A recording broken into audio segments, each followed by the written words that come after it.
And ನಮ್ಮ ಇಂಡಸ್ಟ್ರಿಯ ಗಜ ಅಂತಾನೆ ಫೇಮಸ್ ಆಗಿರೋರು ಡಿ ಬಾಸ್ ಅವರು. ಸೊ ಅವ್ರ ಜೊತೆನೂ ಕೂಡ ಆಕ್ಟ್ ಮಾಡಿದ್ರೆ. ಸೊ ಹೇಗಿತ್ತು ಎಕ್ಸ್ಪೀರಿಯನ್ಸು? ಬಿಕಾಸ್ ಆಗ ನೋಡಿರುವಂತ ದರ್ಶನ್ ಅವ್ರಿಗೂ ಅಂಡ್ ಇವಾಗ ಬೆಳೆದು ನಿಂತಿರುವಂತ ಡಿ ಬಾಸ್ಗೂ ಅವಾಗ್ಲೂ ಸ್ಟಾರ್ ಅಪ್ಪ. ಗಜ ಸಾರಥಿ ಮಾಡ್ಬೇಕಾದ್ರೂ ಹೌದು. Is A star only. ಈಗಲೂ ಸ್ಟಾರ್ ಅವ್ರು ಯಾವಾಗ್ಲೂ. ತುಂಬಾ ಒಳ್ಳೆ ವ್ಯಕ್ತಿ. ಆಕ್ಚುಲಿ ಅವ್ರು ಮಾತಾಡೋದು ಪ್ರತಿಯೊಬ್ರು ಹೆಣ್ಮಕ್ಳಿಗೂ ರೆಫರ್ ಮಾಡೋದೇ ಅಮ್ಮ ಅಂತ. ಯಾರಿಗೂ ಸಂಗೀತ ಮೇಡಮ್ ಅಂತ ಅನ್ನೋದೆಲ್ಲ ಅಮ್ಮ ಅಮ್ಮ ಅಂತಾನೆ ಮಾತಾಡೋದು. ಆ ಒಂದು ಗುಣ ನಂಗೆ ತುಂಬಾ ಇಷ್ಟ ಆಯ್ತು. ಬೀಯಿಂಗ್ ಎ ಹೀರೋ ಎಲ್ರಿಗೂ ಅಮ್ಮ ಅಮ್ಮ ಅಂತ ರೆಫರ್ ಮಾಡೋ ಅಂತ ಅವಶ್ಯಕತೆ ಅಲ್ಲ, ಬಟ್ ಎಲ್ರೂ ಪ್ರೀತಿಯಿಂದ ಅಮ್ಮ ಅಮ್ಮ ಅಂತ ತುಂಬಾ ಚೆನ್ನಾಗಿ ಆ ಒಂದು ರೆಸ್ಪೆಕ್ಟ್ ಕೊಡೋರು. ನಾನು ಆಕ್ಚುಲಿ ತುಂಬಾ Darshan ಫ್ಯಾನೆ.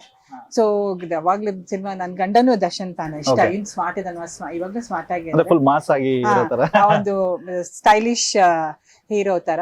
But always Darshan is always good. ಮತ್ತೆ ಈಗಲೂ ಸ್ಟಾರೇ ಅವರು. ಅವ್ರ ಜೊತೆ ಆಕ್ಟ್ ಮಾಡೋದು ಒಂದು ಖುಷಿ ಅಷ್ಟೇ. ಓಕೆ.